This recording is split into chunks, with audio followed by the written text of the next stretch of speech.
Hey there, everybody. I am Jeff. This is Tabletop Toolbox, and you have decided to join me here for episode number 65 of the Weekly Ratchet. It is here in Central Virginia, over 100 degrees. So I thought, why not talk about 100 board games? No, that'd be a terrible idea. But I did just get back from the Origins Game Fair, and I have a lot of new games to talk about and a bunch of stuff I've played in the past week. So let's get to that and so much more here on the Weekly Ratchet.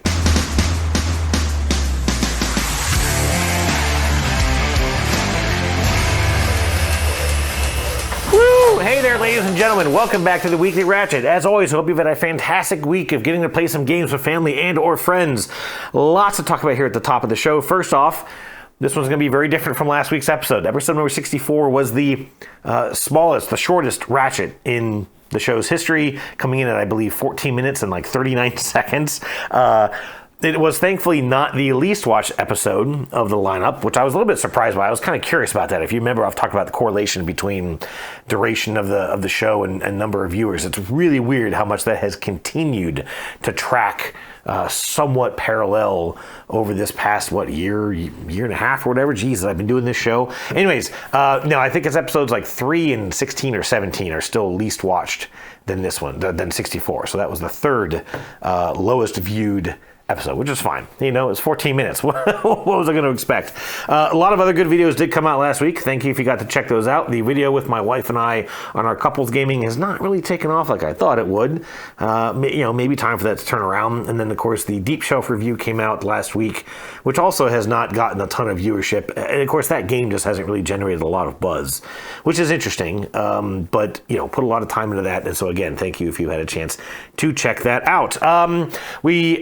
As I mentioned in the last episode, we went out to the cabin out in Shenandoah, sort of had our last week there. My sister came to visit from Colorado Springs, played a bunch of games together, and signed the place away. And in fact, I got the text just before I sat down to start recording that the paperwork was signed a little over an hour ago, and it's no longer ours. And it's devastating. Honestly, it's quite a bit devastating, very, very depressing.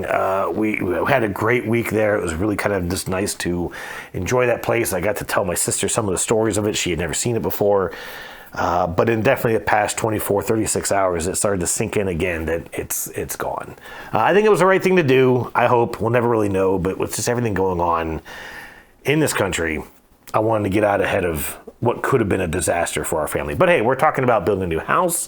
We're talking about, settling something here in the area and being able to have a home that we've put that much passion into that we actually get to live in and enjoy every day versus a vacation place that we, really honestly didn't get to use that much. But anyways, enough of all of that. I went to Origins Game Fair over the weekend. As I mentioned at the intro of the show, one of the big reasons I went out there was to meet up with Ty McDonald of Sentient Games. Got his autograph on my copy of The Last Command, which if you saw on the Dice Tower, I did give the Dice Tower Seal of Excellence to. I really enjoyed this game. I think folks watching this kind of know that by now. So it was good to link up with him and some of his buddies and get to just kind of hang out. And he actually sold a lot of copies at Origins, which I'm very thankful. I'm glad that he got to do that. That was just a neat experience to be there for it. I got to run into a bunch of people that I knew from previous events. I'll tell you, as someone who is very introverted, believe it or not, for myself, to go to an event. I've never been to Origins before.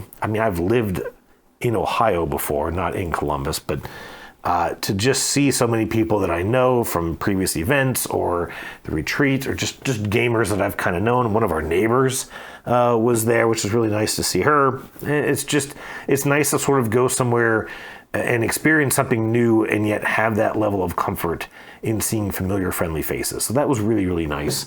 I'm sorry I didn't meet anyone really from the channel there. I know Josh Knight, you had said that you were going to be there. I obviously didn't get to bump into anyone, who at least mentioned the show. But it happens. We've got a lot coming up. I'll be at Gen Con later on this year. Of course, the Dice Tower Retreat, PAX Unplugged later on this year. All those are planned. And yeah. Anyways, lots of games, folks. Lots of games over here. Let's go ahead and kick it off.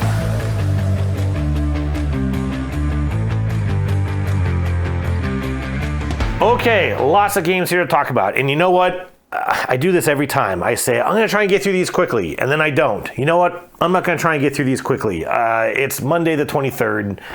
I'm a little bummed out from my cabin selling. I'm just going to enjoy this. This might be a little bit more for me than for you, which hopefully is okay. Each of these, or at least a lot of these, has a little story to them. I'm looking forward to sharing them. This is the first one. This is not a new game. I did not buy this over the weekend. This came home over the weekend because we've had Shadows in the Forest at our cabin ever since we got the place opened and ready for business. This is a very, very lightweight family game. In fact, the picture in the back is a couple kids playing this. This is a game where it's a one versus many, where players are trying to regroup these shadowling sort of fantasy creatures in this dark forest. They're trying to hide from a seeker, which is represented by literally a battery powered lantern in the game, and the other players sort of control these seekers, and you don't have one per. You just kind of have a group. You're really just kind of making decisions as a group as to where you're going to move them. So you could easily play this 1v1, and it's actually the number of seekers that you put in the game sort of sets the difficulty. Not the number of players, but the number of these characters that you choose to use. I bought it for the cabin because the cabin was in a forest, a fairly dense forest. And what was also a lot of fun was that, it was out in the middle of nowhere, Shenandoah, Virginia. When you turn off all the lights in that place and you unplug the night lamps, you could not see your hand in front of your face. And that is not an exaggeration. When we played this over the weekend, I didn't play it myself. My wife and sister and daughter played this. I wanted them to kind of experience it. I kind of feel like I alpha game it a little bit too much when I play. Because some of the strategies are kind of obvious. Again, it's a real lightweight game. So I wanted them to play it and me to kind of stay out of it. But we turned off all the lights, unplugged the couple of little bug zappers or whatever else that's in there, and I couldn't see the sofa in the middle of the living room. Thankfully, I didn't run into it, but I literally had to do this because I could not see it. It was just so dark in there, which makes the lantern so prominent. It really adds to the eeriness of this game. But also just the theme of it comes alive when you can make it that damn dark in the room. Anyways, it's just a fun game. Again, family weight, very, very lightweight. I didn't play it, so it's not going to be in the recently played game segment. I'm just kind of glad to have this home. My daughter has always loved playing it. I don't know if anyone ever played it at the cabin. I'd like to think that somebody did, but just a game that I'll always have some fun memories with. Shadows in the Forest. All right, this game came in last week. I think I forgot to mention it with episode number 64. This is Lunar Rush Innovations. This is an expansion to the game of Lunar Rush, which I did a preview video for here on the channel. And then I do believe I did a follow-up video out on the Dice Tower. Maybe I just did a review on the Dice Tower. I don't quite remember. I think that's what I did. I don't think I did a preview here on the channel. That's what it was. I reviewed it on the Dice Tower, gave it the Dice Tower seal of approval. They later on came back and actually gave it the seal of excellence. It's a space game, which right there should be up my alley, and I do like it. I'm not a huge fan of like the economy kind of stock markety kind of stuff that this game does, but I do really, really like the engine building mechanism that happens on the moon. You're building these lunar bases, you are extracting these materials from the moon, you are transporting them back to Earth using 3 different routes, which are actually based on true astrophysics in sort of the different gravitational paths or whatever that you can take from the moon to Earth and vice versa. That lets you carry different payloads, but of course at the consequence of the trip, right? So you can carry a lot of stuff, but you got to take a much longer trip. Use those gravitational forces more in your favor. You can make a very direct route, but then you can't carry that much. And that's all sort of explored here in the game. Anyways, this is an expansion. This is from Dead Alive Games. This is a prototype. In fact, it doesn't even have a rule book in it, and I really haven't had a chance to look into this yet. I knew I wasn't going to be able to get to this on my trip, but we do have a session planned for this week. I am looking forward to checking this out and seeing what it does. Lunar Rush Innovations. Okay. Actually, there's a couple more here to chat about from last week. Hang on, collecting my thoughts. So the first one is this. Bomb Busters. I actually ordered this from the cabin and had it delivered to the cabin because I just had a hunch that with my sister and having a 4-player count, we'd be able to have a lot of fun with this, and we did. I played this 13 times this past week. It is a cooperative game where players are trying to put out bombs. They're trying to defuse bombs by cutting wires, and I'll talk a little bit more about it here, obviously later in the show. But like I said, we played this a ton of times, and I actually got to even experiment with some of the different player counts. So I will talk a little bit more about Bomb Busters in a little bit. The last game from the past week is this little one called Bears and the Bees. This is from Grandpa Beck's Games, which I'd never heard of. There is a little display of these games all in the same size of box at a place called, I'm blanking on the name, Hawksbill Trading Company in Luray, Virginia, about 20 minutes from where the cabin is. And we'd never seen games there before. It's always a lot of this stuff that people are selling. It's like almost like a flea market indoors, and like individual vendors just kind of have little sections of this building that they're able to sell stuff from. A lot of it's kind of trinkety junk or used stuff. There is a guy who builds like sort of the idea of antique furniture or just sort of hodgepodge furniture. There's probably a name for it. I don't know what it is. But we actually had some of his tables and lamps at the cabin. I have a couple of other tables and lamps here. Those are the only pieces of furniture that I kept from the cabin. I brought back the table and the lamp that we had there because I just always enjoyed it so much. Anyways, so yeah, I picked up Bears and the Bees. We also did get this played over the week. I'll tell you right now, it's got a little bit of an Uno thing to it, but it actually really wasn't that bad. Now, what I was surprised by real quick was that this is designed by Jeff Beck, who I believe is Grandpa Beck, and I freaked for a second because I thought that was the same designer as the game of Distilled, but that is Dave Beck. I don't know if they're related. I need to try and find that out. I'm guessing no, but wouldn't that be interesting? Anyways, Bears and the Bees. Okay, now the past convention. Actually, not quite. Almost. First is this one. Oof. This is Redwood. This is the, there's a name for the pledge level. I don't know what it is, but this is the all-in pledge level of Redwood. Now, for Eagle Eye viewers who watched my video with my wife on our, couples gaming for couples, and we did kind of a top 10. We each gave our top 5 favorite games that we played together. This was my wife's number 5, which actually surprised me. I don't really love the game. I mean, I like it. It's a fine game. This idea that you're photographers in a sort of a blend of different biomes, and you're trying to run around and take all these pictures of different animals and wildlife and flowers and trees and whatever else.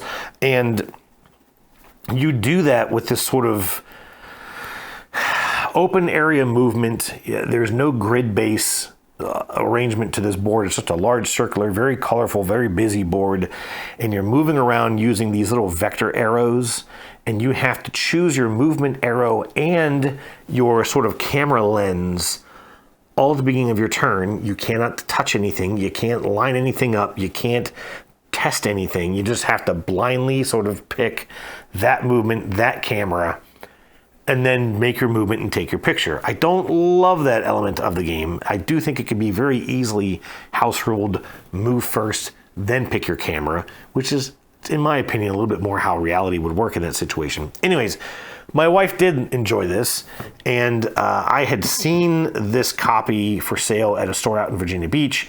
It was over $200. I picked this up for half the price from a place down in Texas, and she doesn't know it's here. This is going to be a birthday gift. Her birthday's in August, so I think I'm just going to kind of hide this for now and reveal this to her in a little bit. Oh my God, it is so heavy. Like I said, hey, if it's something that she really likes, something that she'll play, then hey, I'll definitely go all in for that. There's definitely some expansion content I'm not familiar with, so I am looking forward to checking that out. Okay. Also, I forgot about this one. Is there anything else that I actually bought that I forgot that I bought? I don't think so, but I picked up this. This is Comic Hunters. I already have Comic Hunters, but I have the South American version, the version that's basically in Portuguese. I did find this at a Barnes & Noble while we were out traveling in Luray, Virginia. The thing with this game, so real quick, if you haven't heard of this one, this is a game, it's a drafting game where you're collecting comic books from the sort of Marvel universe. And I think they're all older books, like, I don't know, 70s, 60s, 70s, 80s. I honestly don't know. Don't at me. I'm not a huge comic book person. But anyways, so it's kind of set in like older eras of Marvel. and you're drafting these comic books, trying to get set collection, a fairly simple, straightforward game. You play over multiple different phases. There's different types of drafting in each of those phases. I've only ever played it once. I played at the Dice Tower retreat with one of their copies that he'd put stickers over. And what had happened was that somehow Mike DeLiso of the Dice Tower got a copy of this. They raved about it. They loved it. They gave it seal of approval. They were trying to make it like one of their essential lineups, but because it was made in South America, they didn't think there was ever any way that they would get the licensing rights to make this in America. Well, somehow they did, but only after everyone in America bought all the copies from South America. So now there are tons of copies in the US from the original South American publisher, and then they got licensing rights to make the exact same game here in America. So I went ahead and I grabbed it again so I wouldn't have to try and track down the stickers and the translated rule book and all that kind of stuff, because I've never got around to doing that. The only thing I do know is that the production quality on this game is terrible. They did not change anything in the production. I've heard about misprinted cards, poorly cut boards. There's not a whole lot of punch-out boards in here, just a couple little tokens. But I actually need to get this open because I need to make sure that this copy isn't that bad in case I need to get some sort of an exchange or something. I need to find that out. But anyways, it was a fun game. Of course, I paid a hell of a lot more when I got it from Argentina than I got it from Barnes & Noble. But such is life. That is Comic Hunters. Okay, now the convention. Let's see. I'm going to grab a couple of these small ones first. So I stopped by the All Play booth. I picked up a couple of small box All Play games. This is Ruins and this is Sail. I literally don't know anything about Ruins except for it is a kind of a card building, engine building, or not an engine building, a combo building game using transparent cards. And those always do kind of catch my attention.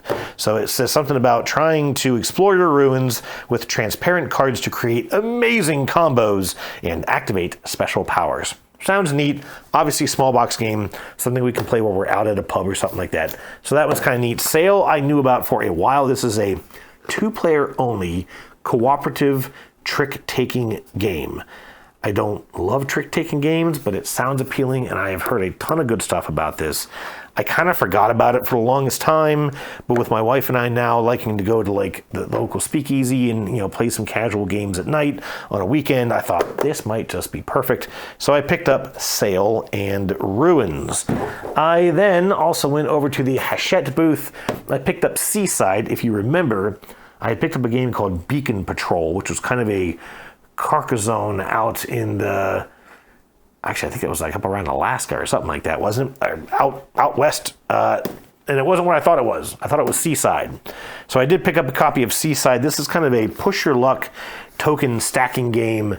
You're just trying to sort of, collect these tokens and do things with them. Same thing, I've heard neat stuff about it. It wasn't very expensive. I thought, let me go ahead and grab it while I saw it sitting there. That is Seaside.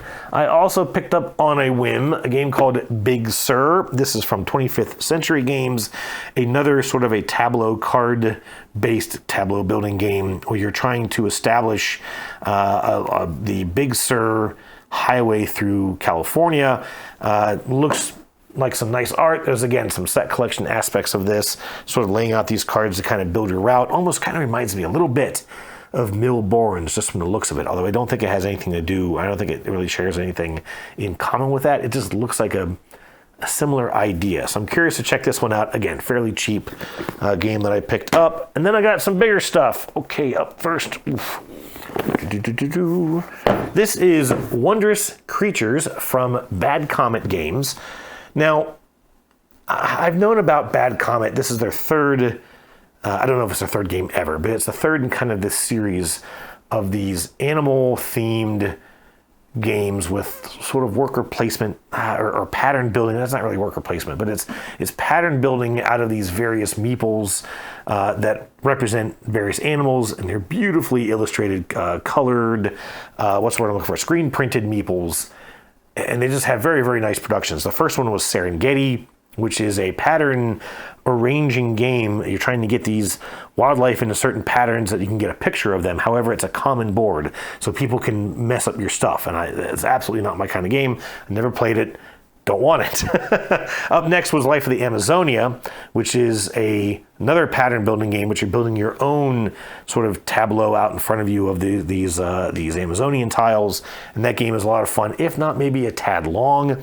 And then there's this one. This one is a worker placement, resource collection, card playing. It's not really a tableau building game, but it's been compared a lot to Everdell. But you're not as much looking for, you're not like trying to build a town like you are in Everdell. There's not a hard hand limit or card limit or size of your tableau.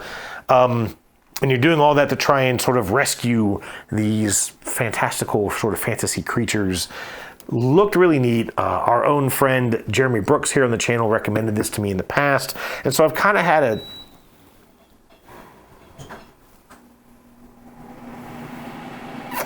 we just experienced a brownout. I'll be right back.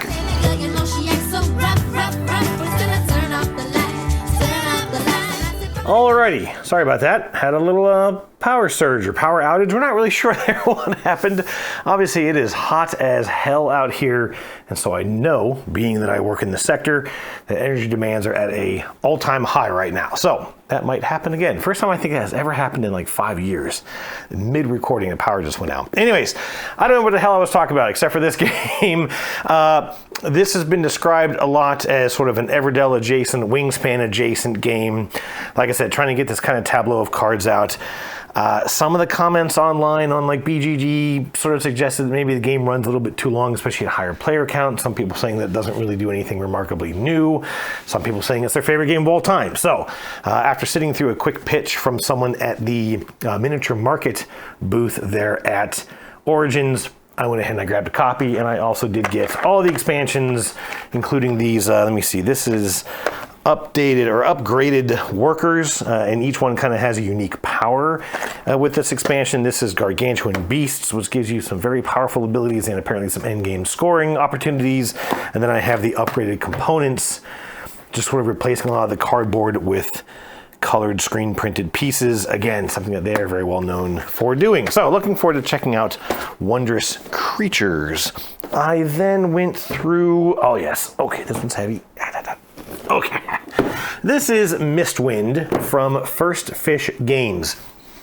I've known about Mistwind for a while. I have played a partial playthrough of this online using Tabletop Simulator with the designer and the sort of owner of the publishing company First Fish Games, Stephanie Kwok. Now, Stephanie also made a game called Ducks in Tow, which I did, one of my very first ever Kickstarter previews was on that game. And so she did, I don't remember if she reached out to me or if I reached out to her, I don't remember, but we talked about this game. Like I said, I played it online. We didn't get to finish the playthrough. One of the other players had to drop off. And I just was never able to kind of reconnect with her and, do something official for the game. And so it's always sort of been in my back of my mind that I wanted to check this out again.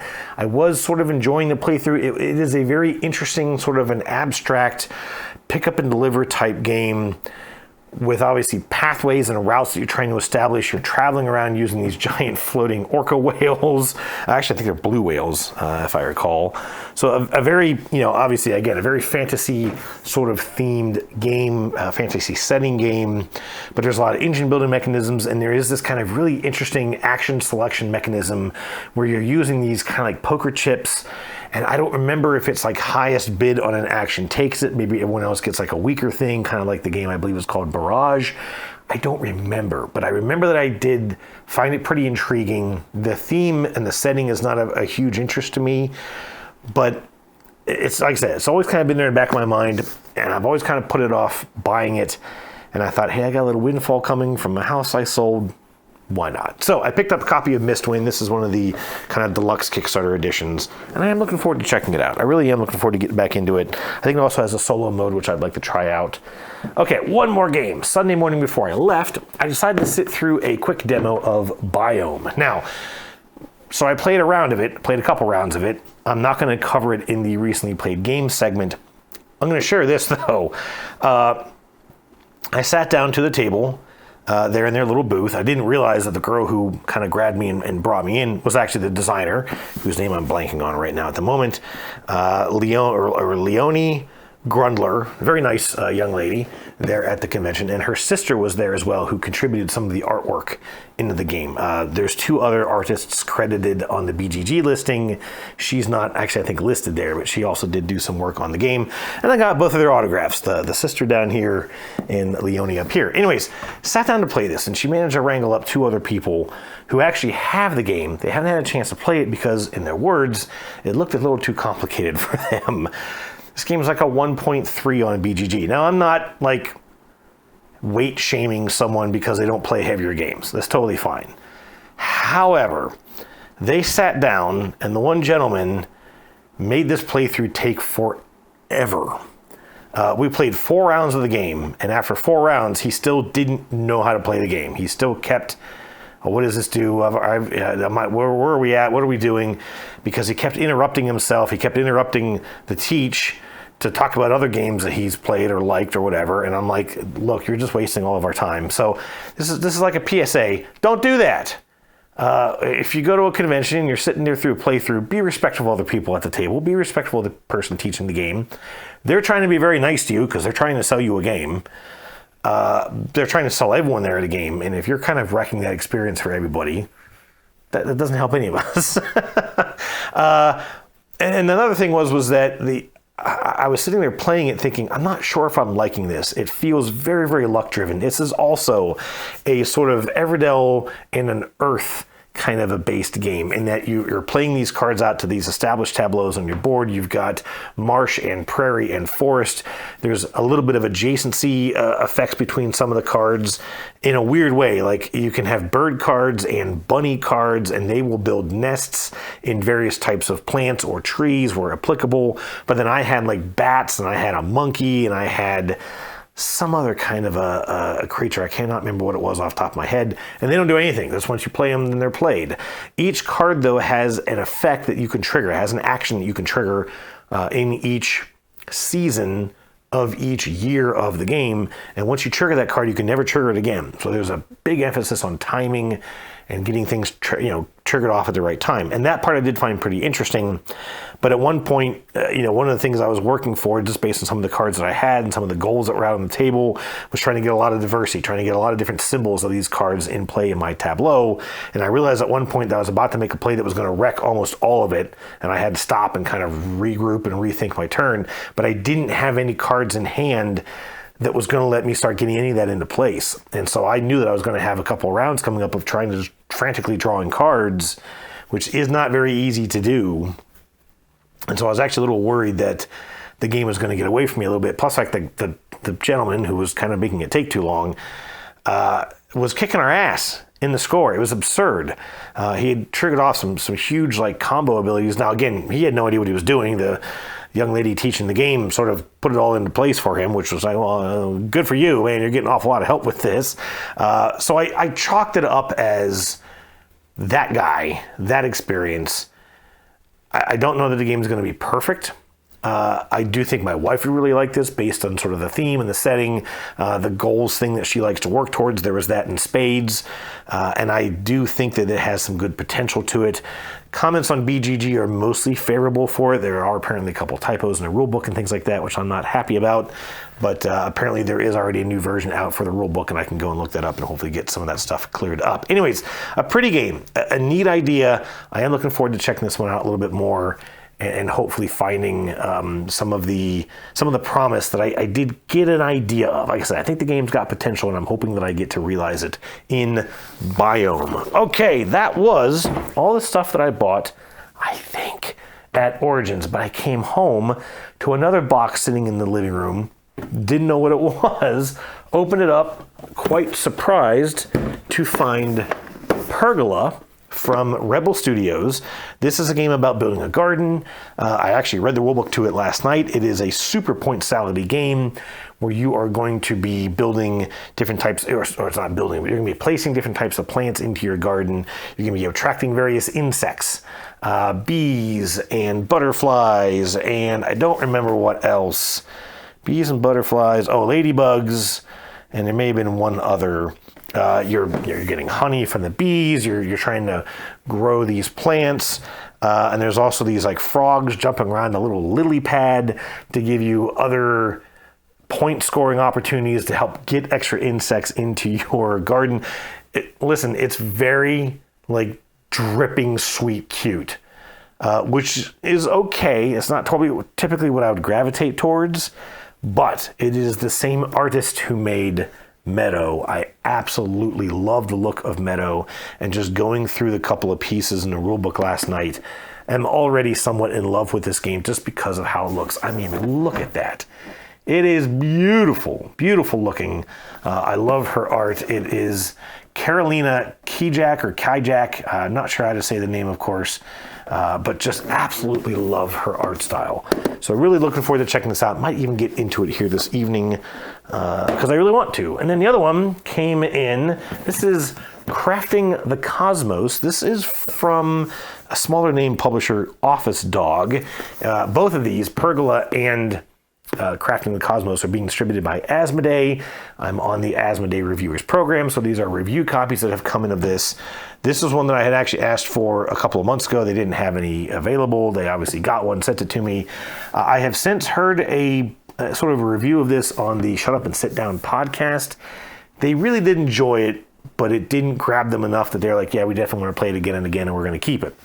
As I think it was Matt put it, it really had some interesting ideas, but just didn't really grab him like some Euro games will. However, it's Crafting the Cosmos. It's a space game, so I'm curious about it. I will say that the colors on this are a little psychedelic. They're a little, you're probably not going to be able to see this super well, but there's a lot of just kind of crazy colors in play here. It looks a little interesting. So yeah, I do believe the weight on this one also is a bit heavier. It's a bit more complicated. Might take a little while to get this one tabled, but I'm looking forward to checking out Crafting the Cosmos. That's it. I got through the list. The lights are still on. Let's keep going.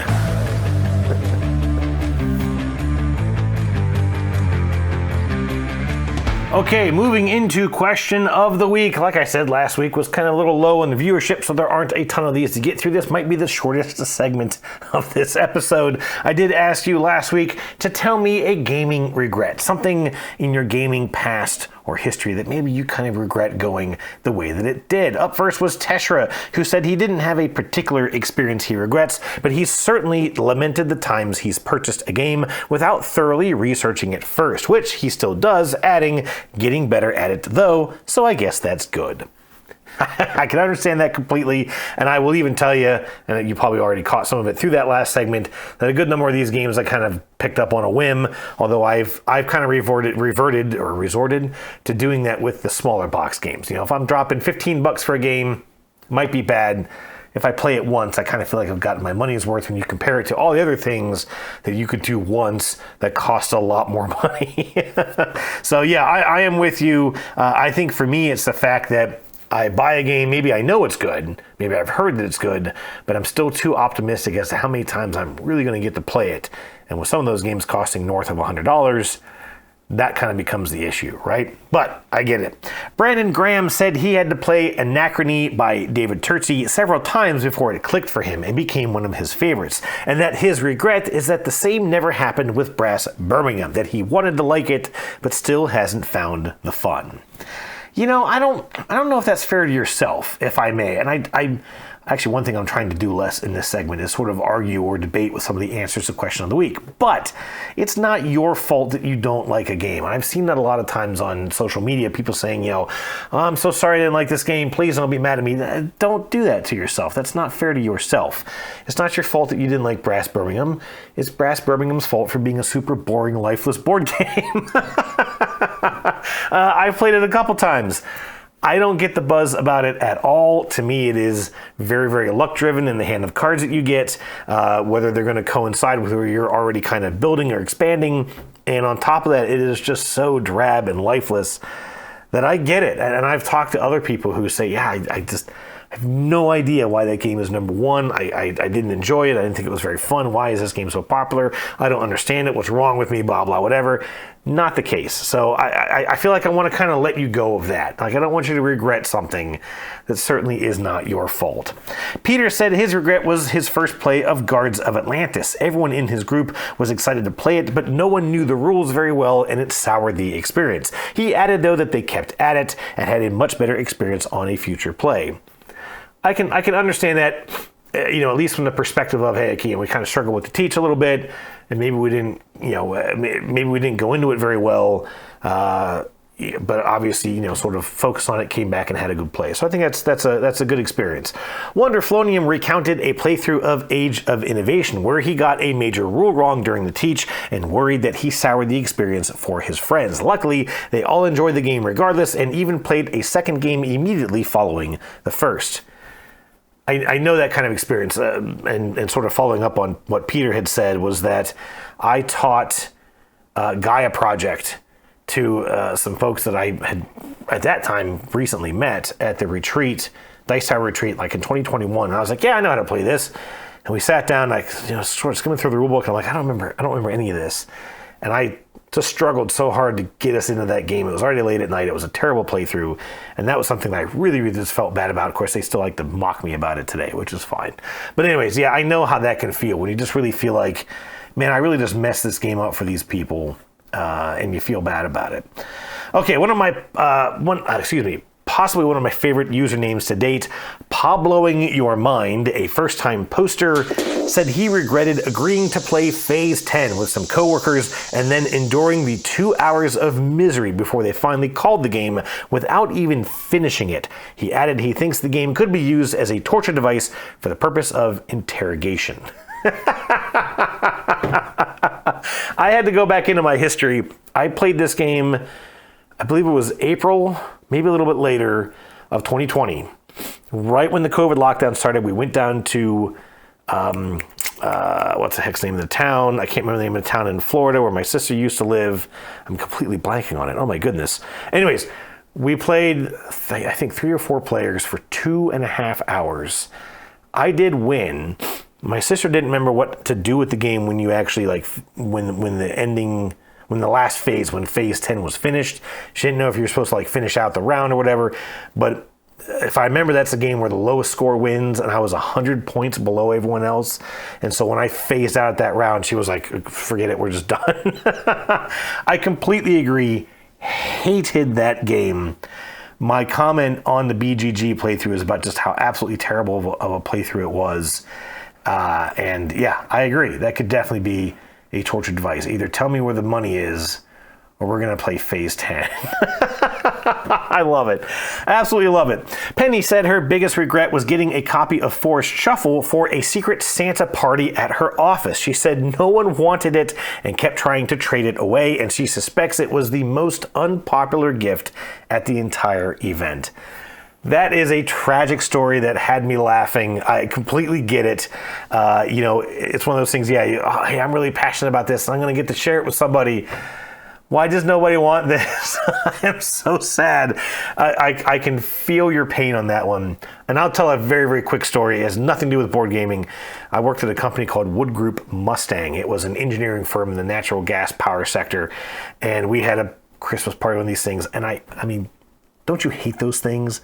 Like, get a gift for your coworkers that's sort of like universally going to be appealing. Oh my God, are you kidding me? I think the best idea is like movies and some popcorn, or like gift certificates to a movie store and a couple of things of microwave popcorn. That's like fairly universal. Fairly. Anyways, I bought a remote control Mustang, the little Ford Mustang toy for Wood Group Mustang, and everybody fought over it. It was a kid's toy. I'm sure it never got played with, but that just kept getting traded. Like, everybody wanted it. It was pretty funny. So I feel you on that one for sure. Lastly, real Jeremy Brooks said that, first of all, he regrets not getting into the gaming hobby sooner. And second, he regrets not taking care of his original copy of The Dark Tower, which is worth several $100s today. I'm definitely with you on that first one. I do wish I'd gotten into this hobby a lot sooner for sure. I do not have any valuable vintage games. I have a couple of the old 3M games, but they're not really worth anything. Unfortunately, I do, however, have some like old Knight Rider and Dukes of Hazzard toys, and Voltron. I have some Voltron stuff that could be worth money, but mine are a bit more played with. Anyways, that was topic for question of the week. I think for me, honestly, I mean, some of these stuff, yeah, I share a lot of sentiment with a lot of these, some of them hilariously. I would have to say that I think my biggest regret is how I've handled a couple losses at board gaming.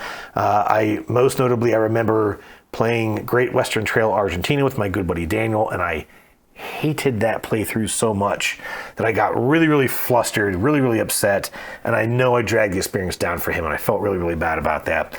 And then recently we played, well, a few months ago, we played Islands of El Dorado by El Dorado Games, and it just came down to a dice roll that cost me the game, and I was just so frustrated because it was a dice roll. Like, I wasn't mad at the guy who won. I wasn't mad at any of the players. Like, no one knocked me out. The dice took me out. And I just was flustered because I'd put a lot of time into like learning it and figuring out and teaching it. And then I thought, oh man, I got this. And I just had a shitty roll. That kind of sucked. Anyways, that is it for question of the week. Now I got a lot of games to tell you about.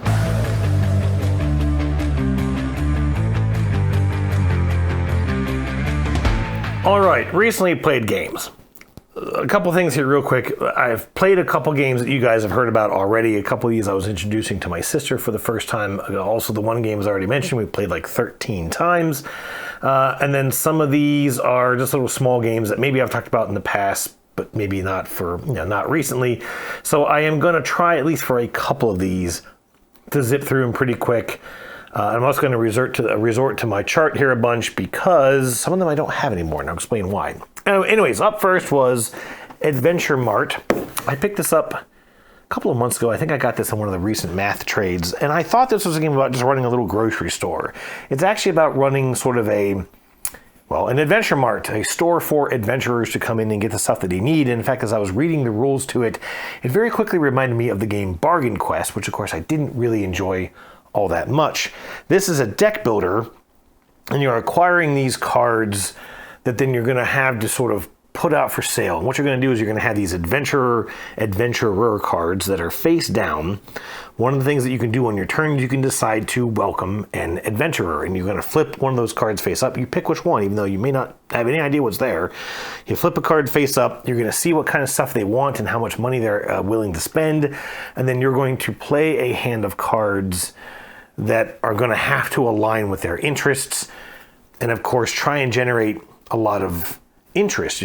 So each item has a cost value, but then also a strength value, or basically a star value. And so you're trying to play the most stars, but also you don't want to exceed how much money they're willing to spend, because they're only going to pay what they have. So if they only offer $5 and you put $15 worth of stuff out, you might sell it, but you're only going to get that $5. Everything just goes into your discard. Luckily, you don't lose those items. But then there are sort of like equipment cards that can come out, and there are also staff cards that you can buy, and you can have up to 4 of these cards total in your storefront, and they will help you kind of bend the rules. So like my daughter got a card that actually let her look at all the adventurer cards before she welcomed one. I had a card that basically said that I could pull back one of my items. Once I won the sale, I could actually pull back one of my items and not sell it to that adventurer. And that let me kind of play a higher value of items without necessarily have to worrying as much about how much money I was going to get from it. And it was actually kind of neat. It was a little thin in its complexity. It was also this sort of random element of, okay, I need to make money, so I'm going to flip a card over and try and sell some stuff. And then you flip over adventurer that just you don't have any cards for, and you've kind of wasted that action. Someone else is likely going to get that sale, and you just kind of blew a turn. And what was really interesting about this, and I realized it more at the end of the game, is that money is all that the scoring is based on at the end of the game. Any money that you have left over, I believe, is a 1-to-1 point value. And then any of the stuff that you have purchased through the game is literally worth its cost to you, not the cost of the adventurer. There's a cost for you to sell it in your store, and the value, the cost of it to the adventurers. And so if you bought a $3 card, that is worth 3 points to you at the end of the game.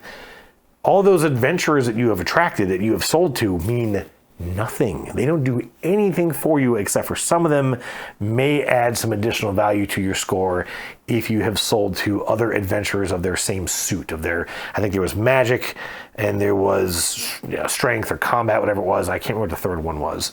But basically a red, blue, green sort of different suits that you could sell to. Anyways, so it was kind of interesting. Like, we were sort of focused on trying to sell to these adventurers, but that's not really where the scoring is. And I realized that obviously way too late in a playthrough. And I did think that was kind of interesting. Also, this idea that the staff members that you hire don't contribute to your score, but the equipment that you buy does. And so there is this kind of interesting dynamic of, okay, well, maybe that's a really strong staff card, but not only am I not going to get any points for it at the end of the game, but if I use it in a round, I can actually pay them again to work for me for the next round. So that's even more money than I'm paying on something that is a negative score. There were also cards that you could get, and they were equipment cards that gave you a permanent discount on buying items of some of those suits of your adventurers. And so that was basically, that gave you like a net positive, because I'm going to buy that 3-point card for only 2 points, spending 2 points in money to buy a 3-point card. So I've actually made a point in that transaction. And I thought that was kind of interesting. And again, I didn't really realize the value of those until a little too late. So I mean, as much as this is a very lightweight, age 10 and up game, very cutesy little graphics, this was actually kind of neat, and I would like to check it out, having that better kind of understanding of just really where the points are in this game. That was Adventure Mart. Up next, I actually just sat down and played a quick solo game. I played Legacy of You, and I'll go ahead and fast forward to the next day when I played it again and finished the 7-campaign game. This is a game that you play until you win or lose it 7 times. I've lost it twice, won 7 games. And I've mentioned it before, so I won't belabor it, but I really do like this game. And I will even say I was a bit curious, like, okay, I finished it, I'm done. There's not really a story. You're playing the same game every time, but there are other cards that will kind of come out and change the experience for you from game to game. And I did only get maybe about halfway through that deck of cards, so there is more out here for me to experience. Although I do have to wonder how much of it is based on the other 5 games that I didn't lose, because when you lose a game, you get something that kind of helps you in future games. But then the other interesting aspect is that if you lose only once and win 7 times, then you get the ultimate victory. Also, don't know that I really care, so I'm really kind of curious, like, if I started again, do I want to try and lose 6 times and just see how powerful I can get and how easy it makes the game? Do I try and push through and win 7 times without any losses, which I do think will be a challenge? Of course, I can suffer 1 and still be okay. So I don't know, but I am actually curious to try it. I'm interested in checking this one out again. I even wouldn't mind setting this up in like my little office space here at the house and just kind of always have it there, because you can play through a game of this. I think if it was all kind of set up ready to go, you could probably knock out a game of this in 45 minutes. And that's if I don't overthink it too much, because I like to try and, wrangle every little bit of progress, every little bit of efficiency out of my turns. I really like this game. Absolutely my number 1 Shem Phillips game by a huge margin. All right, the next game that we played, this was just my wife and daughter and I. My sister didn't show up until the next day. We played Nova, Race from the Sun. Now, this was a game that the Dice Tower gave me. It may have been 2022. I've had this for a while. I got it when I was down there for one of the retreats. I stopped by the studio and Tom just gave me a bunch of space games. This game's pretty bad. It's pretty bad. The idea is that the sun is going supernova, and unlike all the other games where we've destroyed the universe or whatever, this is just kind of like the passing of time. The sun has now decided it's time to blow up, and it's going to wipe out the entire solar system, which is going to happen someday, I don't know, 4 or 5 billion years from now. And you're trying to escape with your sort of pocket of civilization off the planet Earth. You're going to pass all the planets on the way out, including Pluto, which I thought was kind of humorous. And you're doing this by, you've got a certain number of actions you can take on your turn based on the size of your population. As your population gets too big or too slow or too small, it actually gives you less actions. It's kind of idea that, well, you've got to manage that population, and so you cannot do as much to focus on your escape from the solar system, which was kind of neat. But what you're doing at these various locations is that you can get some tech cards, although there's going to be less than the number of players. You're also collecting dice. You're just taking dice from these different locations. Each dice has colors specific to the planet. And there is also an asteroid belt outside of Mars, so that's a specific location that's not a planet. But then when you want to move to the next celestial body, you chuck all your dice, and you have to roll in a sum equal to or greater than the value on that card. So I think leaving Earth was 3 or 4, the asteroid belt was 5, 6, 7, 8, 9, all the way up until when you wanted to basically get from Pluto. I think arriving at Pluto costs 10 points, and then leaving the solar system was 12 points. And depending on your roll, if you roll successfully, you take as many of the dice that you roll as you want to get to your number, and then you lose those dice. You spend those resources to make that trip. If you don't roll successfully, if you don't reach the total that you need, you trash a die. So you got one less die to attempt on your next turn, which is really bad, especially if all the dice at your location have already been taken and everyone else is left, and you're stuck there, which is exactly what happened to my wife. She had 2 dice left. I think she had 1 die left. I was still there. She stole one of my dice, which is an action that you can take. She rolled. She whiffed. She lost the die. I left on my next turn. On her last turn, she needed a perfect 6, rolled a 3, and then had to sit there for 3 turns to wait for the sun to engulf the planet that she was sitting on. I think it was actually the asteroid belt. And she just had to sit there. She couldn't do anything on her turn. There was no sort of recovery mechanism to get out of this, and just had to wait to die. And she was like, yeah, this game is really, really dumb. And I just had that feeling reading the rule book that this game was going to be really, really dumb. Some of the tech cards were interesting, but I got one very late in the game that actually made me trash one of my other tech cards. And of course, the rules are terrible. The font on the rule book was atrocious. Like, everything about this game screamed, why did you make this game? Really, really poor. Nova, Race from the Sun. Really, really good reviews on BGG, by the way. Except for mine. Anyways, that was that. Okay, the last game that we played that day was the Disney Lorcana Illumineers Quest. What is this one actually called? Palace Heist. And I say that because this is actually not out on Board Game Geek, which I was very surprised by. Get your act together, Ravensburger. What are you doing? Anyways, this is the newest cooperative game in the Lorcana universe. I do believe I mentioned a couple of weeks ago when I went and I picked this one up. I did a review of the previous Illumineers Quest, which I think was called Deep Trouble, based on the Ursula character and the Little Mermaid story. And it was really, really, really hard. Really, really very hard game. A lot of people have said, oh, well, it was really, really easy, but we did this or we did that or we built our own custom decks. I actually wanted to try this with the decks that came in the game, and it was impossible. Absolutely impossible. My daughter and I played it. Now, I will say that she had a very unfortunate draw at the beginning of the game. She had a hand filled with cards that she could not play until like turn 4. And so she was playing out the ink cards. The ink is what lets you play these characters out, but you can only play 1 ink per turn, so she couldn't really play anything until the fourth round of the game.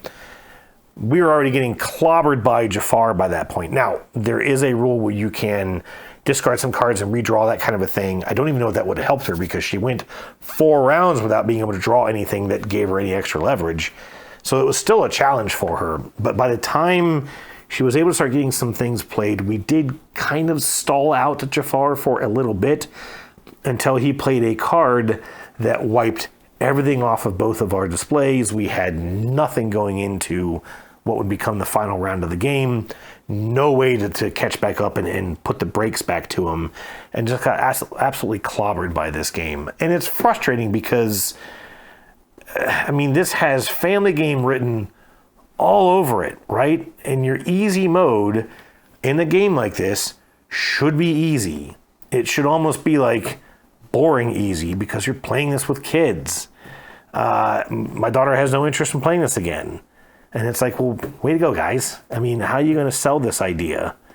Granted, they're doing fine. They don't really have to worry about it. They're obviously making their money off the cards themselves. But I would just like for this to be much more approachable for families. Anyways, that was Illumineers Quest Palace Heist.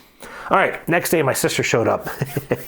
We had just gotten done signing the papers to sell the cabin off, which was really a bummer. But she showed up, And one of her favorite games, that I actually told her about years ago, is Don't Get Got. Now, there are a bunch of different versions of Don't Get Got. I don't even know which one we played. I never actually saw the box.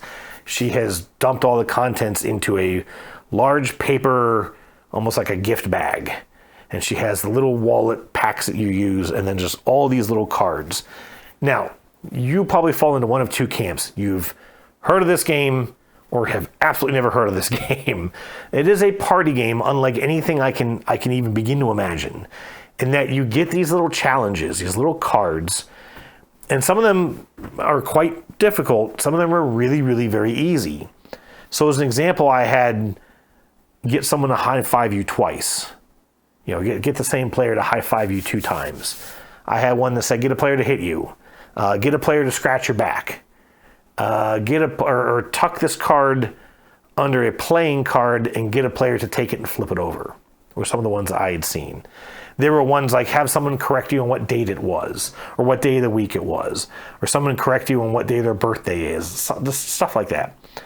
And if at any point you manage to do that, get someone to do what the card says, you kind of say, ha ha, you got, and you take this thing out of your little plastic wallet and you flip it over to where it says nailed it. You tuck it back into your card. When you get 3 nailed its, you win out of 6. And actually it's 5 because everyone always has the same 6th one, and it says ask a player guess what and get them to say what. That's all you got to do. But everybody gets that one. The other 5 that you have are going to be very random. And if you attempt something and someone says, is this for the game or is this about the game? Or if they just know it's for the game and go, no, I'm not doing that, nice try. Then you have to flip the little card over to the failed it. And of course you can get to a point where you cannot succeed at all in the game. And this is a game that my sister would play on her military trips with the one program that she was training with for a while. And they would play this thing constantly. They would just, every day, whenever they would finish it, they would redistribute cards and they would just immediately start another game. And she was telling us just all the stories over the years of things that had happened and stunts that people had pulled off. And literally when she left that team, they gave her like some sort of an accommodation for the fact that she brought so much camaraderie and so much amusement to that team by playing that game. Now, I'd never played it. I actually have a Christmas version. I've never played it, never used it. This is the first time I actually sat down to play it. And of course, right away, my daughter's trying to work way too hard to get these things done. She did get 1 or 2 of them pretty quick, but then everyone kind of caught on to her, which is what you don't want to happen. Then we start playing cockroach poker. This is going to be a weird thing where I'm going to have 2 games here on the screen. We started playing cockroach poker. And I was sitting there at one point and I was like, oh, wow, my back is just killing me. My back. My daughter goes, oh, no, I'll scratch your back. You got. And I dropped the card. And my sister starts laughing. And my daughter hits me. And I was like, you just got again, because I had a card that said, get a player to hit you. And my sister was like, holy crap, I've never seen that happen. My daughter was miffed. We're playing cockroach poker. This is the game where you're trying to bluff about what a card is. And so literally I'm waiting for someone to call on me or to try to bluff me, and I needed to lose the bluff, so I would have to then pass out a card.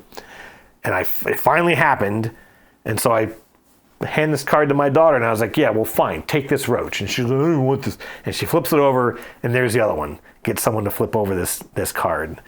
And I immediately in that moment won the game, literally having only been quote-unquote playing it for 5 minutes. Literally from the first challenge I met to the last one I met was 5 minutes. It was insane. We then, after we finished cockroach poker, which I think my sister lost, we set up to play another round of Don't Get Got, but we never finished it. I think I got 1 of them. No, I failed 2 of them. Maybe even 3 of them. It was I had to do a perfect, performance to get the rest of it done. My daughter got 2 of them done. And then it just fizzled. Just no one really focused on it anymore after that. I am glad I got to check that one out. Don't Get Got. Also glad we got to play cockroach poker. That was kind of the end of those those experiences. Later on that day, I introduced my sister to patterns.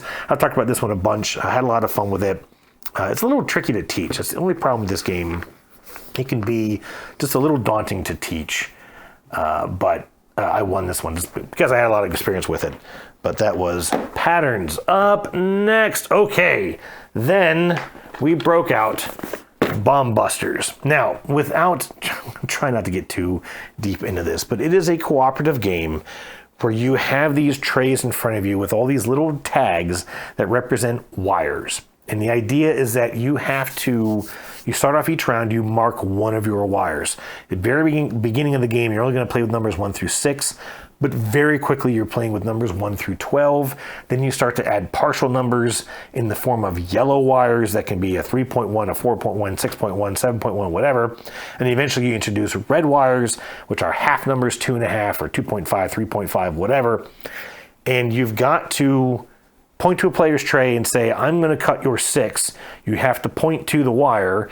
If it is a 6, then they put the wire down in front of them. You have to have that same number as well. You put it down in front of you, and you have made a wire cut. If you are wrong, then they will mark that wire with what it actually is, but then you move down this little, like a timer wheel. And when that timer wheel hits the skull and crossbones, guess what? You're all dead. Also, if the wire that you point at and you say that you're going to cut is a red wire, regardless of its number, the bomb goes off and you're immediately out. Doesn't matter how many failed opportunities you had left. So it starts off with this idea that you've got a couple of little intro missions, like missions 1 through 8 are all introductory. Like I said, you start off with 6 wires, you go to 8, like 10, 12, something like that. You start to introduce yellow wires, you start to introduce the red wires, and then what it starts to do is it starts to do these like number of, or X of Y. And so it'll say, okay, get out 3 yellow wires, mark which ones are going to be in the game, then flip them over and randomly remove one of them. So you know that there are 2 yellow wires in the game. You know 3 of the numbers that they could be, but one of them is not in the game. And so again, you're just looking at the back of these nondescript wires. You don't know what color they are, and you're trying to then build this sort of deduction mechanism to figure out who's got what based on one known clue for each player at the beginning of the game. And eventually it adds equipment. You actually start off with a double detector where you can point at 2 wires and say, I'm going to cut a 4. And if one of them is correct, you succeed. If neither of them are that number, then the player gets to mark one of them. You go down on the timer, a little closer to blowing up, etc., so on and so forth. And then you also get additional equipment a little bit later in the game. It was only like mission 4. It starts to introduce equipment, and they are random each game. But there are ones where like you literally would call out a number, and if anyone has that number of wire, they just say yes, and then at least you can kind of narrow down where the wires might be. And stuff like that. Just lots of variations of this. There are 66 missions, in case you haven't seen it here in the side. We are at 5. And we played this game 13 times in this past week. My daughter fell in love with this very, very quickly, which I was a little surprised by, but very thankful for, of course. And we played at some different player counts. I'll actually kind of circle back to that maybe here in a moment, but we definitely blew up a bunch of times. There's still a lot to learn in how the deduction works. My daughter was still doing a lot of guessing even by late in the week. And so we've got to try and kind of help coach her on how to really process what you know versus what you can infer from what you don't know, but you can sort of see. And of course, what you have, all that kind of stuff. A lot to it. It's a very, very thinky game. And I will say that it nails this idea of stress of, look, we've got one more failure left, and I don't want to be the one to use it. And so a lot of times we would finish off, okay, we cut the last wire, and everyone just goes, whoo! And it's fantastic for that reason alone, that you feel that stress, you feel that pressure from a board game, and that's so hard to do and do it well, that I really, really appreciate what this has pulled off. Bomb Busters, I highly, highly recommend if you've got a group that you think that would go well with. All right, we played, like I said, first time we played it 4 times. We did mission 1, we bombed mission 2 twice, and then finally passed mission 2, and by then we were exhausted, so we took a break. Then, the next morning, we played a game that I have had on the shelf of shame for a long time. This is Small World from Days of Wonder. This is a very, very modern take, although I say modern, this game's several years old, but it's kind of a modern twist on Risk. but without the random dice rolls, which is great. You have a faction that you pick at the beginning of the game. Each faction will have, you'll have orcs, dwarves, elves, humans, etc.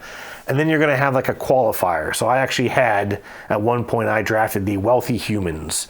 There are the, carnivorous elves or whatever. And there's two different tiles. Both stacks get randomized and they just kind of get zipper merged together as you're playing the game. So every time they're going to be slightly different. And then what you're doing is with that civilization, you get a bunch of little tokens. You get to start expanding across this map that kind of looks a little bit of Spirit Island-esque, just this sort of island board with all these sort of segmented different biomes. And you've got plains and you've got forests and mountains and water and a couple other things.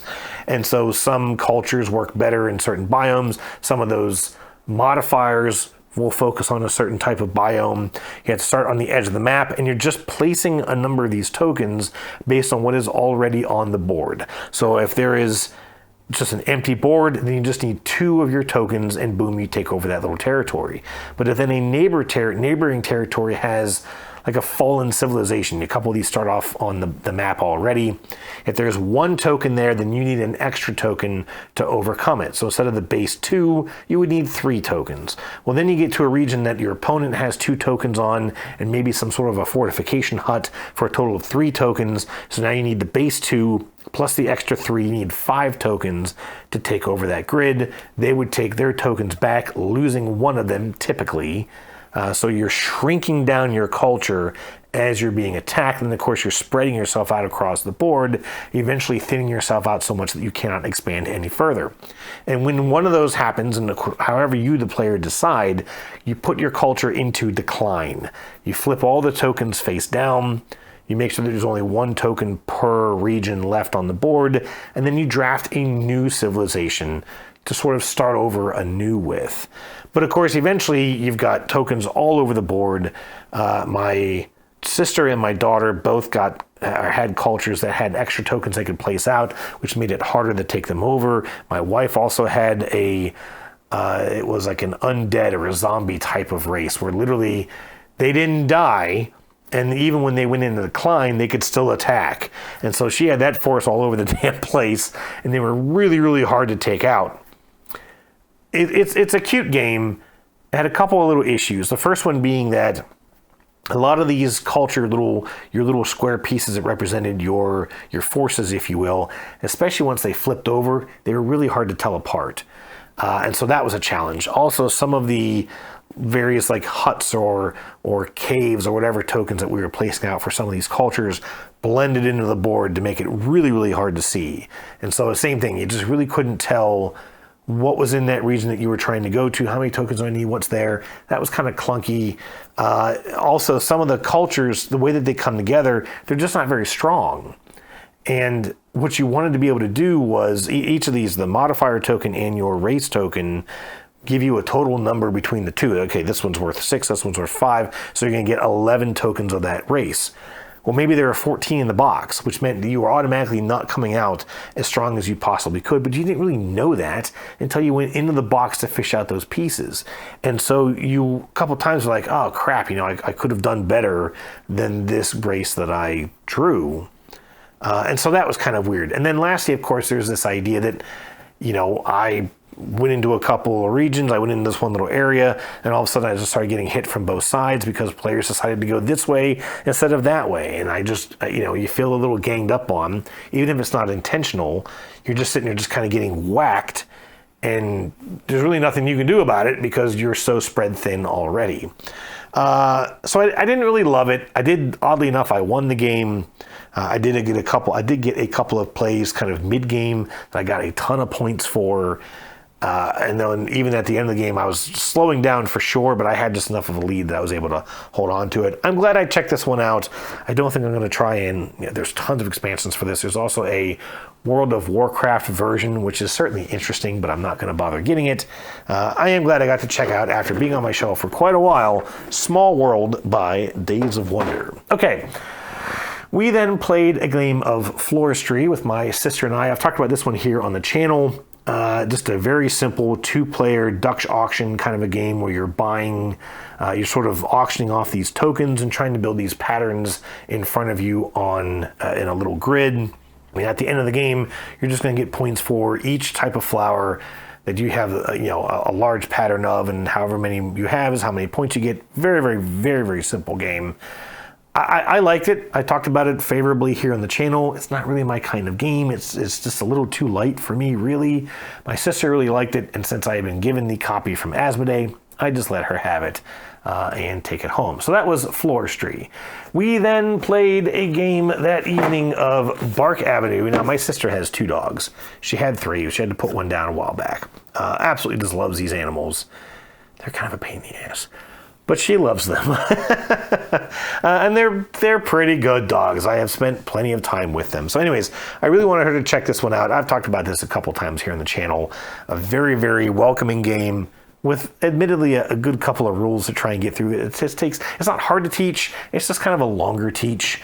But we got into this, and my sister actually won this game. And I kind of joked. I was like, there's no one more appropriate to win this game at this table right now than you, as the resident dog lover. She really enjoyed it. She didn't think that her boyfriend would play it all that often, so I don't think she's going to pick up a copy of this.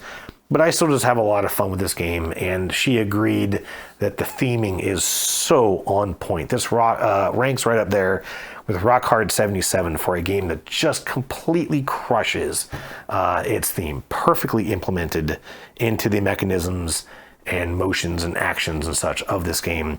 Bark Avenue. Up next we played, excuse me, I keep getting lost here on the list. I think this was the next day. No, maybe it was that night. My daughter sat this one out. We played another game of Fromage. Wanted to show this one to my sister. Talked about this one a couple times here in the channel already. This is one of those games, and I'll just say this. I won't dwell on this one too much, but you might be like me and look at this game and go, I could not care less about a game about cheese. Now, I personally love cheese, but I still don't really want to play a board game about cheese. And even when I first saw this coming across Kickstarter, I was like, why? This game was fantastic. This game is really, really good. And at the end of it, my sister was sitting there just going, holy shit, my head hurts. And it's exactly true. As there is so much to consider in this game. It is so simple. The rules are actually very light in this game to teach, but you have so many things that you're trying to focus on, so many things that you're mindful of that you can affect right now, and then you may not be able to affect for a while. Trying to make sure that you can affect them when you need to, when you're able to, is very, very difficult. Things can slip you by. You can make some mistakes. There's a decent amount of customability to this game in that you can upgrade these tiles on, not upgrade, but you can sort of overbuild these built-in buildings on your player board. You can draft these extra buildings at the beginning of the game to change out what you can do for that game.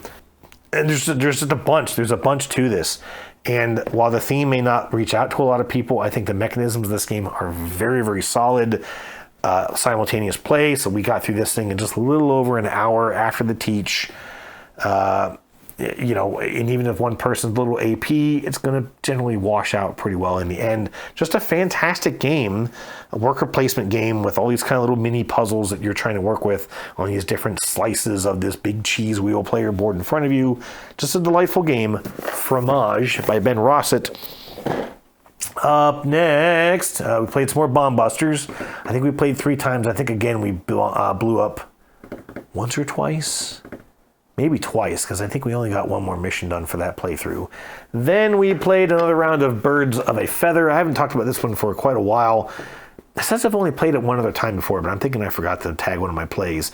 But this is what would I call this game? It's I don't know what to call it. I don't know how you describe this game. You're playing cards out in front of you into these 2 rings on the table. You only ever play 1 card in your turn. And you've got 5 different biomes that these birds can live in. I don't even know what they're all called, but you've got kind of like coastal, and you've got like tundra, forest, blah, blah, whatever. And when you play, you're just identified by color. So if you play a green card, you're going to then look around. It's basically as if you went to that biome. You're playing the card, but it's almost like you went to that environment and you saw that bird. But then anyone else who played a green bird in that same turn, you get to see as well. And if anyone had played a green bird in the previous turn, you might get to see it as well. So there's this idea of the birds that arrived, and then all the birds that arrived push to the inner circle and they become lingering birds. The lingering birds from the previous turn fly away, and then you play a new round of arriving birds. And that's it. That's the game. Each bird has a point value. They also have a rarity in the game that you know. So like the egg symbols on each of the environments are worth no points, but there are 3 of them. They're very common.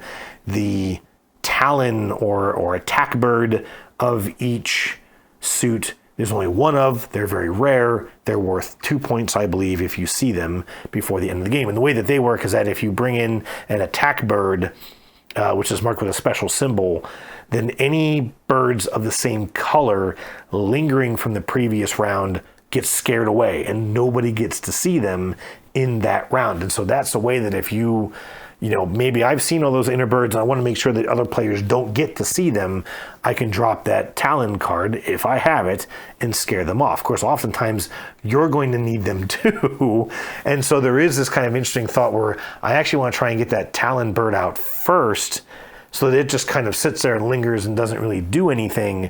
And then maybe in the next round, a bunch of people will play that same color to try and see that bird. I will predict that movement, try and play, say, the egg card, so that, again, I can score all those other cards that come out. So there is this kind of whole idea of, okay, based on what's out here, what do I think people are going to play in the next round? Try and play the same suit if I can, and get to see a bunch of birds. Really, it's very, very simple. I really do enjoy it. I wish they'd come out with some more for this. I was also thinking about this. I would love to retheme this game with a car show theme. Muscle cars, exotic cars, silly cars, movie prop cars, and same thing. Okay, I'm going to go over to this area and I'm going to see this car. Maybe the cars are coming and going throughout the event. So, I missed that car, but I got to see this kind of car. And you could do like a police car version that would scare off, cards that have been lingering around for too long. I think that would work really, really well. Don't know if I have no idea how I would do that. Obviously, there's licensing rights, all kinds of issues that you run into there. But that could be kind of neat, couldn't it? Car-themed version of Birds of a Feather. Then we played, I'm getting through this list pretty quickly. We played Rock Hard 1977. This is actually the first time I played this game this year, quite surprisingly, being that it was my favorite game from last year. I think it still is, although SETI is up there. Beautifully themed game from Jackie Fox about trying to become a successful rock star and managing, a job on the side and all the needs of all these venues and all the things going on, possibly dealing with a little bit of a drug problem, all that stuff and more in this game. Absolutely just love the theming of this game. And I was really excited to show it to my sister. She agreed that it was just a beautiful game. She was a little overwhelmed. The complexity of this is a little higher than what she's used to playing. But I did finally get to play with some upgraded components and just kind of got to feel even more of that theme. Like I said, or I think I said, it's a worker placement game. You're playing over a morning, sort of evening and late night. Usually in the morning is when you're working on your sort of business. You might be going and doing an interview on the radio station. You might be going and picking up a record deal. You might be going and trying to hire some roadies. You may just go to the studio and practice. Then in the evenings is when you're going to be doing gigs. There's a couple of dive bars, a couple of small performance venues, and then the big stadium. And of course, each of those have higher requirements before you can even perform there. And you can also just go and do some more rehearsing and try and get yourself to be a little better. In the late nights when you're hanging out backstage, or you're going to the bars, or you're going to where the paparazzi are, trying to get noticed, trying to get other things maybe kind of work in your favor. And then throughout any of those times of the day, you can go and donate some blood to make some money. You can buy and sell some candy on the market. You can, write a new song, or you can potentially go to your job. You're going to have a card at the beginning of the game that's going to tell you what your day job is, which might be a night job, even a late night job. And so you've got to kind of manage that, because if you miss work too much, you lose your job. And if you don't have other sources of income in place in time, you could be in a little bit of trouble. Love this game. Love it. Won this one. Like I said, my sister was a little bit overwhelmed, but she really did love the theming. She said same thing, that she did feel like she was a bit immersed in that world. Both her and my wife made a couple of little missteps. My daughter didn't play this, but I just love this game. I'm still trying to find that Jackie Fox promo. tile. Maybe someday, I hope. Let me see. We played some more Bomb Busters. So this time we played Bomb Busters. I think it was actually the next day, and my sister went out for just a little bit. And I wanted to check out Bomb Busters at 3 players. So I'm not going to bother bringing the box back out. But the 4-player game, each player has a rack in front of them with these tiles. But as you start to lose players from 4, someone has to double up. So at 3 players, one person's going to have 2 racks of these tiles, a shitload of these wires to cut. But they only get to mark one of them. They treat it like one hand. So they have a double hand. Everyone else has a regular hand. And I thought, that's going to be really, really difficult, except for that it's not really. I think it balances out pretty well because there's only 4 of every wire in the game. I kind of left that out. There's 4 of every wire. And so if you end up with all 4 of the same wire, which did happen to me as the player with 2 of these trays, you can just cut them all in one shot. Boom, all the 7s out. And that's a huge relief on the system, right? You can just knock out 2 cuts right there, and no one needs to think about it, finished. If you have 3 of one, then all you need to do is make 1 cut, and then you can make the other 2 wires, you can cut the other 2 wires yourself. And so I quickly realized, because I wanted to play as that player a couple of times, try and get my head around the strategy a little bit and how it might change versus a 4-player game. And so I realized very quickly, okay, if I have 3 of a wire, I want to try really, really quick to find the 4th one, cut it with one of my 3, and then solo cut the other 2 as quickly as possible. And that worked pretty well. Not 100% reliable, but worked pretty well. And so even though you've got this double hand and it seems daunting, you're going to be able to get through a lot of those yourself and thin out your rack pretty quick and keep the game moving at a good pace. So it actually worked quite well. I was quite impressed. I do still want to try it at 2. I'm sure it will balance out as well, but I do think it'll be a lot less interesting. But I still just kind of want to try it out at 2. That was Bomb Busters. Next, we played this Bears and the Bees game. I mentioned this one. This is a tile placement. Actually, they're cards. They're little hexagonal cards. You start off with a queen bee in the middle of the table, and then there are a couple different types of cards in the game. The basic card is a honeycomb card, just shows a picture of honeycomb in the middle, and it has a couple of colors around its perimeter. And then you've got a worker bee card, which I think the worker bee has one of every color around it. And then there is a drone card that will have 2 different colors around it, but kind of, randomly organized. There are bear cards, which actually don't have any colors around them. And there's there's a flower cards which have the same color. So there are 6 different colors in the game. I don't know, red, blue, yellow, green, orange, purple, I think. That sounds about right. And then there's also a honey color, which is a little bit close to that yellow, so it can throw you off a little bit. But there's that's what it is. It's red, yellow, blue, green, purple, orange, right? Or is that honey? I don't know. No, I think the honey is the orange. So yeah, red, blue, yellow, green, and the orange honey color. Sorry. And the honey color is a wild, but it's a little hard to tell across the yellow sometimes still. Anyways, the queen bee has all honey sides, so anything can touch a queen bee except for that it can't. There's a rule in the game where only honeycomb can touch the queen. And then you're just playing out these cards. You have to match up the sides. So everything has to match either against a wild color or a matching color. If you can't play a card, you can just simply draw a card, or you can discard a card and draw 2 cards, and that's your turn. And the first person to run out of cards wins. Now, some of the cards that you play, for example, the bear cards. The bear card has to touch a honey, because bears love honey, allegedly. Winnie the Pooh.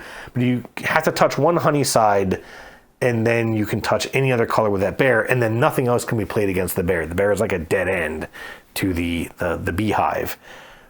If you play a worker bee, then when you play the bear, you then get to take one of your cards and give it to any other player. So you're thinning out your deck that way, you're thinning out your hand. If you play a worker bee, then you get to pick a player around the table to draw another card. If you play a drone, nothing happens. If you play a flower, I think everybody at the table, except for you, draws another card. And so there, like I said earlier, there's a little bit of a sort of an Uno element, like, okay, hey, you're getting a little too low on cards, so I'm going to make you draw a card. I play a flower, haha, everybody draws a card. But then you also sit there and go, well, crap, I have one more card to play and nowhere to put it, so now I gotta draw a card. That kind of sucks. You're supposed to play over 3 rounds.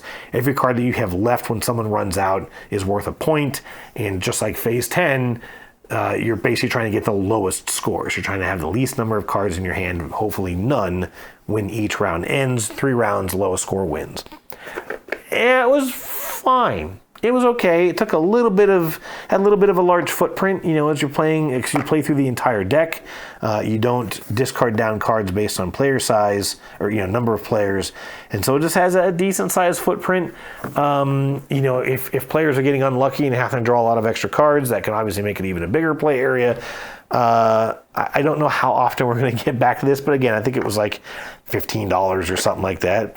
It was fine. It was a fun game. Very, very pretty, colorful. Bears and the Bees. The last game that we played, is this really the last one? I think so. Showed my sister Lanterns at the Harvest Festival and actually realized later that we had played it before. She was like, yeah, I think I recognize this, but I couldn't tell. This is one of the earliest games that my wife and I played. We actually talked about it in our gaming couple video. A sort of another tile placement game where you're trying to get out these colored patterns. You're trying to collect these lanterns. You're then trading in the lanterns for favors with the Emperor, and each favor is worth points. And each favor declines in points the more that they are fulfilled. So, for example, if you can get one of every color of lantern, you trade it in, that might give you 7 points, and the next one's only worth 6. And when someone takes that one, the next one's worth 5, so on and so forth. And you can get one of every color, 3 pairs, or 4 of a kind are the 3 different favors that you can turn in from the Emperor. Very, very simple game, and it's also nice in that this, as you're playing a tile out, if you match colors with an adjacent tile, you get that color, but then you also get the color that faces you, and every player around the table gets the color that faces them. So there's this kind of a little bit of give and take, like, okay, I play this, but it kind of helps everyone out. So then you're kind of like, well, you need a red, so I really want to make sure you don't get a red, but I really want to play this tile, which is going to give you a red, but then I'm going to get like 3 extra things because they all match, and that's just kind of neat.